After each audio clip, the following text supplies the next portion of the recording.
फक्त शब्दाचं नाही. मी जर एखाद्या दादांना अपशब्द जर वापरला तर 15-20 वर्षानं तो वातावरणातला शब्द दुपटी तिपटी वेगानं तो माझ्या दिशेने येत असतो. आणि म्हणून आजीबाई सांगायचे की कोणाची तळतळ घेऊ नको, कोणाला वाईट बोलू नको. त्याचं कारण हे आहे, आपण जेवढे शिकलो तेवढे हुकलो. त्यांच्याकडे तेवढं ज्ञान होतं म्हणून त्या ठिकाणी त्यांनी आपल्यापर्यंत ग्रंथ रूपाने ते तिथपर्यंत पोहोचवले. आपल्याकडं ही ग्रंथ वाचन करण्याची पद्धत फक्त काही ठराविक दिवशीच आहे. ज्या घरामध्ये खंडोबाची सेवा होत नाही त्या घरामध्ये बाप लेक कधीच शेजारी जेवायला बसत नाही. कारण की खंडोबाला माहित, तुम्हाला माहितीये खंडोबा घोड्यावर येऊन तुम्हाला शिक्षा देऊ शकत नाही. पण तो काय करतो, तुमच्या मुलाला सद्बुद्धी देतो. आज तुझ्या बापाचा भेद बघ. मग बाप लगेच प्रश्न उत्तराला येतो, दादा मुलगा ऐकतच नाही. का ऐकत नाही? एक वाक्य आपण काय म्हणतो, एखाद्याचं जर खूप नुकसान झालं तर ती ताई ते दादा म्हणतात माझ्या प्रपंचाचा खेळ खंडोबा झाला. मग खेळ करणारा कोण? आणि 80% 90% आज परिस्थिती अशी आहे की नवरात्राच्या निमित्तानं या विभागाकडून काही का होईना आई भगवतीची सेवा होते, पण या विभागाकडून खंडोबाची सेवा होत नाही. नावांचे सुद्धा प्रकार आहेत. बऱ्याच लोकांनी बऱ्याच मुलांची नावं रुद्र ठेवले. आहे का इथं कोणी?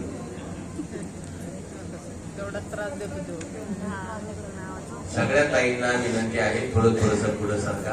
कसली ती तर ठेवलेली रुद्र अवतार कधी असतो? ज्या वेळेला भगवान शिवांच्या डोक्याच्या वरती काही गोष्ट जाते त्यावेळेला ते रुद्र अवतार घेतात. आणि रुद्र अवतार घेतल्यानंतर ते शासन करत सुटतात. पण तुमचा रुद्र सुद्धा रोज संध्याकाळी अवतार घेतो आणि तुम्हाला शासन करतो. सीता मैयाचं पहिलं नाव काय होतं? जानकी. जानकी. त्या जानकी नावावरती चंद्रग्रहाचा अंमल होता किंवा चंद्रग्रहाची सत्ता होते. म्हणून जानकी तिच्या वडिलांच्या घरी चांदीच्या ताटात आणि सोन्याच्या चमच्यात जेवायची. भगवान रामांकडे आली, तिचं नाव काय झालं? त्या सीता नावावरती मंगळ ग्रहाचा अंमल असतो किंवा त्या नावावरती मंगळ ग्रहाची त्या ठिकाणी सत्ता असते. म्हणून आयुष्यभर त्या सीता मैयाला त्या ठिकाणी यातना सहन कराव्या लागल्या. म्हणून नावात सुद्धा खूप जादू आहे. म्हणून पूर्वीचे लोक नावं ठेवायचे सावित्रीबाई, मल्हारी, पांडुरंग, जेणेकरून रोज सकाळ संध्याकाळ मुलाला आवाज देण्याच्या निमित्तानं का होईना माझ्या मुखातून त्या भगवंताचं नाव निघेल. आताची नावच इतकी वेगवेगळी आहेत की जिभीचे तुकडे पडतात का काय असं वाटतं. तर त्या नावाचं काही अर्थही कोणाला माहित नाही.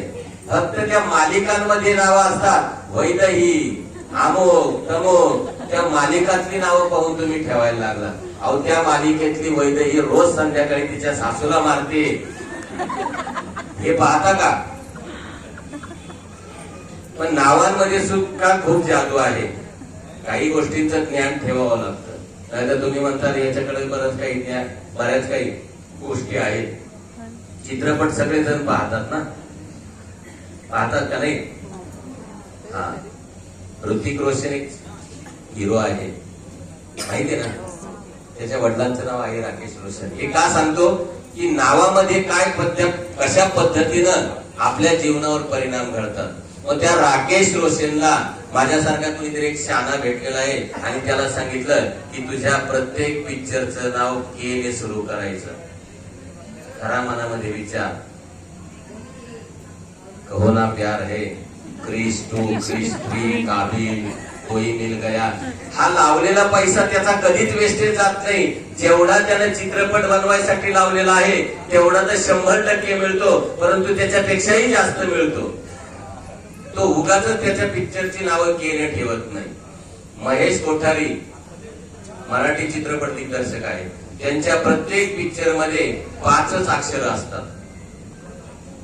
धूम धडाका, थरथरा, माझा चकुला, झपाटलेला, पछाडलेला. त्यांच्याकडं न्यूमरोलॉजिस्ट जी लोक असतात ही त्यांच्याकडे त्या ठिकाणी पैसे पगारावरती ठेवलेले असतात. आणि इथं तुम्हाला आम्ही ताई दोघं त्यांच्या अजूनही माहिती जे सांगतो तर तुम्हाला वाटत असेल यांना काही काम धंदा नाही. प्रत्येकाच्या जन्म तारखेची बेरीज केल्यानंतर जो एक आकडा येतो एकाकी त्याला भाग्यांक म्हणतात. मग पहिल्या नंबरच्या भाग्यांकामध्ये ती व्यक्ती कशी असतात तुम्हाला जास्त काही सांगायची गरज नाही. प्रत्येकाचा चेहरा वेगवेगळा, फेस वेगवेगळं दिलेला आहे, बरोबर नाही? असं म्हणतात की जगामध्ये एकसारखे दिसणारी 7 माणसं आहेत, परंतु चेहऱ्यावरती सुद्धा तुमचं त्या ठिकाणी फेस रिडिंग केलं जातं. त्याला आठ्या पाडणं म्हणतात. जो कपाळावरती आठ्या पाडतो ज्याची या टोकापासून तर या टोकापर्यंत एक आठी येत असेल ती IS दर्जाची माणसं असतात. आता नका आठ्या पाडू, घरी गेल्यावर साहेबांच्या पुढे आठ्या पाडा आणि त्यांना विचारा माझ्या डोक्यावर येते का? अहो मी IS झाले असते तुमचा प्रपंच करण्यामध्ये माझं सगळं आयुष्य गेलं. जी व्यक्ती खूप हातवारे करून बोलत असते ती व्यक्ती मनातलं कधीच कोणाला सांगत नाही. ज्या व्यक्तीचे चेहऱ्यापेक्षा कान मोठे असतात त्या व्यक्तीकडे पैसा कधीच टिकत नाही. आणि ज्या व्यक्तीच्या चेहऱ्यापेक्षा त्याचे कान छोटे असतात त्याच्याकडे खजिनदार पद द्या, 1 रुपयाची सुद्धा अफरातफर होणार नाही. भगवंताने असं तुम्हाला दिलेलं नाही. नाकापासून तर हलवटीपर्यंत ज्याच्या इथं केळ असतो ती व्यक्ती 100 लोकांना सुद्धा बोलायला मागे टाकते. एकमेकीकडे नका बघू. हे घरी गेल्यानंतर आत्मसात करा. आता नका लगेच एकमेकीला चेहरे दाखवू. भगवंतानी असे तुम्हाला तीळ किंवा असे चिन्ह दिलेले नाही. ज्याचा अंगठा असा केल्यानंतर थोडासा बाहेर जातो ते थोडेसे काहीतरी त्यांच्याकडून गुन्हा घडलेला असतो. आता नका बघू. ज्यांच्या मानेवरती तीळ असतो त्या व्यक्तींचे 100% अपघात ठरलेले असतात. ते त्याच्यासाठीच भगवंताने तीळ दिलेले असतात. परंतु आपल्याला ज्ञान कमी असल्यामुळं आपण त्याचा त्या ठिकाणी शोधबोध घेत नाही. आजही तुम्ही एखाद्या हॉस्पिटलमध्ये जा, ज्यांचे अपघात झालेले आहेत त्या पेशंटला पाहून या, त्या प्रत्येकाच्या कुठेतरी मानेवरती तीळ 100% असतो. पत्रिकेमध्ये मंगळ आणि हर्षल जर एकत्र झाला तर त्या व्यक्तीनं घरातल्या सुईंग मशीन पासून, वॉशिंग मशीन पासून तर घरातल्या दारातल्या मोटार कार पर्यंत सगळी यंत्र जपून वापरायची. हे जे शास्त्र आहे हे शास्त्र उगच नाही. आपल्या साधू संतांनी त्याच्यावरती खूप बारकाईनं अभ्यास करून ते तुमच्यापर्यंत पोहोचवलेलं आहे. म्हणून अध्यात्मामध्ये इथं सांगत असताना आता ताईंनी सांगितलं की तुम्हाला जे अलंकार दिलेले आहेत ना हे खूप संरक्षणासाठी दिलेले आहेत. मी प्रत्येक वेळेला सांगतो, प्रत्येक केंद्रात गेल्यानंतर सांगतो, जर बांगड्या घालायची फॅशन जर सुरू झाली तर सगळ्यात अगोदर हा पठ्ठ्या 9 बांगड्या घालेल. कारण की त्याचं कारण आहे ते फार मोठं संरक्षण आहे. गावामध्ये फिरताना, रस्त्याने फिरताना ठराविक एका ठिकाणी जास्त अपघात झालेले पाहायला मिळतात. कारण की तिथं नकारात्मक ऊर्जा जास्त असते. आणि त्या जागेवरून जर आमच्या ताईसाहेब शाळेसाठी चालल्या, आमच्या ताईसाहेब कामासाठी चालल्या, आमच्या ताईसाहेब जर त्या ठिकाणी बाजार आणण्यासाठी चालल्या तर ती जी काही नकारात्मक ऊर्जा आहे ती तुमच्या ज्या वेळेला हवी होण्याचा प्रयत्न करते त्यावेळेला सगळ्यात अगोदर हातातली बांगडी फुटत असते. इतकं महत्व बांगड्यांचं आहे. ज्या ताईसाहेब पैंजण घालतात त्यांना कधीही टाचेचे आजार होत नाही. कारण की टाचे जवळ जर चांदी कायम राहिली आणि चांदी जो धारण करतो त्याचा चंद्रग्रह चांगला बळकट होतो. म्हणून भगवत स्त्रियांनी हिंदू संस्कृतीने तुम्हाला पैंजण जोडवे का दिलेले आहेत. घरामध्ये तुम्ही ते विंड चाईम लावतात. चीनी वास्तुशास्त्र एक लोलक असतं त्याला पाईप असतात, बरोबर ना? ते वारा आला तर वाजलं जातं. तुम्हाला चीनवर भरोसा आहे पण हिंदुस्थानावर भरोसा नाही असा प्रकार झाला. अहो तुम्हाला त्या चीननी तरी तुमच्या घरामध्ये लटकवायला सांगितलंय आणि हवा ज्या वेळेला लागेल त्यावेळेला ते वाजणार आहे. परंतु भारतीय संस्कृतीनं तुमच्या पायामध्ये पैंजण, बोटामध्ये जोडवे याच्यासाठी दिले की पैंजण ज्या वेळेला कामानिमित्त तुम्ही घरामध्ये फिरता छुमछुम आवाज होतो. बोट ज्या वेळेला तुमच्या जमिनीवरती लागतात त्यावेळेला त्या जोडव्यांचा टकटक आवाज होतो, त्यावेळेला त्या आवाजानं नकारात्मक ऊर्जा ही सकारात्मक मध्ये बदलत असते. परंतु आपल्याला फॉरेनवरच जास्त भरोसा आहे. घरामध्ये तुम्ही ज्या वेळेला सकाळी देवपूजा करता, जे घंटानाद करता, कशासाठी करता? देव झोपलेले नसतात. देव झोपलेला तो घंटानाद याच्यासाठी असतो की रात्रभर तुमच्या घरामध्ये जी नकारात्मक ऊर्जा निर्माण झालेली आहे त्या घंटाच्या नादानं त्या ठिकाणी ती सकारात्मक होते किंवा ती बाहेर निघून जाते. म्हणून काही काही शास्त्रांमध्ये तर हे सांगितलंय, सकाळी आणि संध्याकाळी वास्तूच्या प्रत्येक कोपऱ्यामध्ये आपण टॉयलेट बाथरूम सोडून घंटानाद जर केला तर तुमच्या घरामध्ये नकारात्मक ऊर्जा राहत नाही. परंतु हे आम्हाला पटत नाही. का तर त्या ठिकाणी सांगणारा व्यक्ती सर्वसामान्य व्यक्ती आहे. घरामध्ये क्लोजअपची जाहिरात ज्या वेळेला तुम्ही त्या दूरदर्शनवरती पाहता त्यावेळेला प्रत्येक जण घरातला अट्टहास करतो की नाही नाही आपल्याला क्लोजअप घेऊन या. शाहरुख खान त्या ठिकाणी सिद्धून सांगतो की क्लोजअप लावा, पण तो शाहरुख खान क्लोजअप लावतो की नाही हे तुम्हाला माहित नाही. करोडो रुपये त्यांनी तुम्हाला सांगायचे घेतलेले असतात आणि तुम्ही त्या आमिषाला बळी पडता. ज्याला बीपीचा त्रास आहे,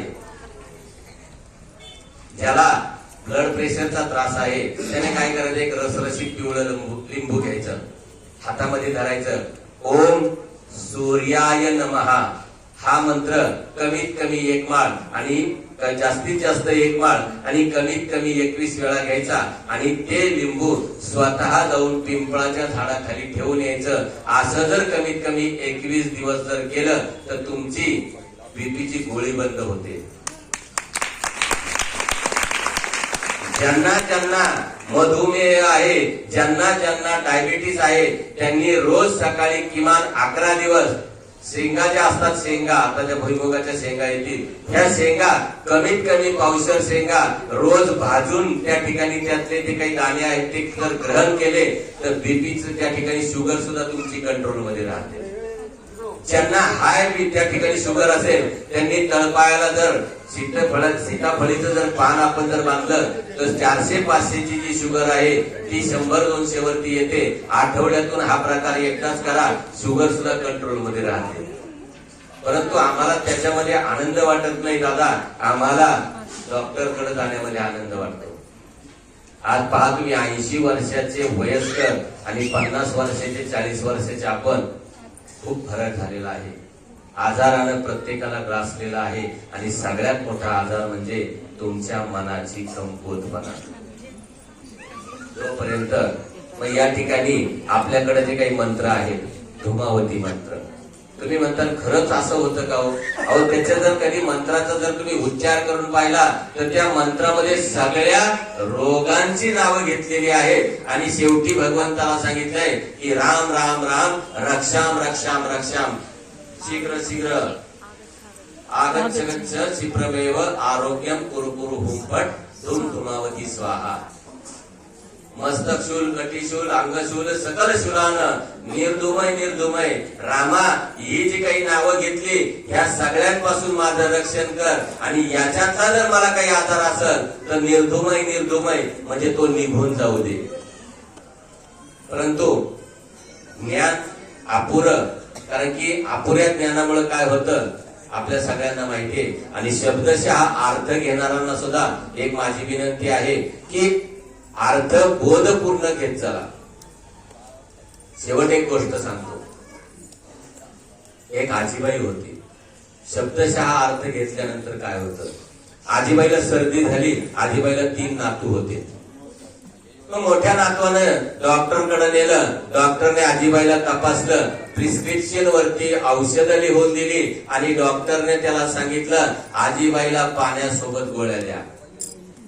त्यानं तेच प्रकार घरी सांगितला, बाकीच्या भावांना सांगितलं सकाळी गोळी द्यायचं काम मी करतो, दुपारी 2 नंबरचा करेल, ती संध्याकाळची गोळी द्यायचं 3 नंबरचा करेल.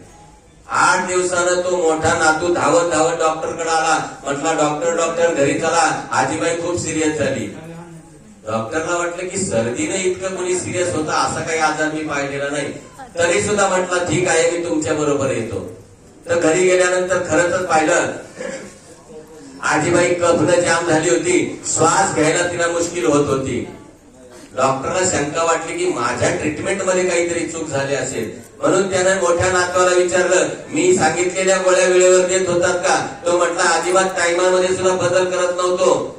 तो म्हटला कशा गोळ्या देत होता? तो म्हटला सकाळी डॉक्टर साहेब आजीबाईला मी गाडीवर घ्यायचो, गावाच्या बाहेर नदी आहे, त्या नदीमध्ये मी तिला पाण्यात उभं करायचो, हातात गोळे द्यायचो, आजी गोळी खायची, मी तिला घरी घेऊन यायचो. दुसऱ्या 2 नंबरचा मुलगा नातू तेच म्हटला, जसं दादा करायचा तसं आम्ही करायचो, संध्याकाळच्या गोळ्या देणाऱ्या नातवानं सुद्धा त्या ठिकाणी सांगितलं असं. डॉक्टरने डोक्याला हात लावून सांगितलं, मी तुम्हाला सांगितलं होतं पाण्यासोबत गोळ्या द्या, म्हणजे याचा अर्थ म्हातारी पाण्यात उभी करून गोळ्या द्या अशाचा भाग होत नाही. म्हणून प्रत्येकाला सांगण्याचा मतीत अर्थ इतका की शब्दशः अर्थ कोणी घेत नका जाऊ, कारण की बोलण्याच्या ओघामध्ये एखादा शब्दही प्रत्येकाचा चुकतो, कारण की काय काय डोक्यात ठेवायचं काय काय नाही. ज्यांना ज्यांना वास्तूचे दोष सांगितलेले असतील त्यांनी प्रत्येकानं आपल्या वास्तूच्या 4 कोपऱ्यामध्ये पिरॅमिड लावावं. आपल्या घरामध्ये जी तिजोरी असेल त्या तिजोरीमध्ये 10 रुपयाचं पिरॅमिड ठेवावं. पिरॅमिड का ठेवावं 1-2 मिनिटात सांगतो. पिरॅमिड ओपन असतं खालून आणि अष्टकोनी असतं.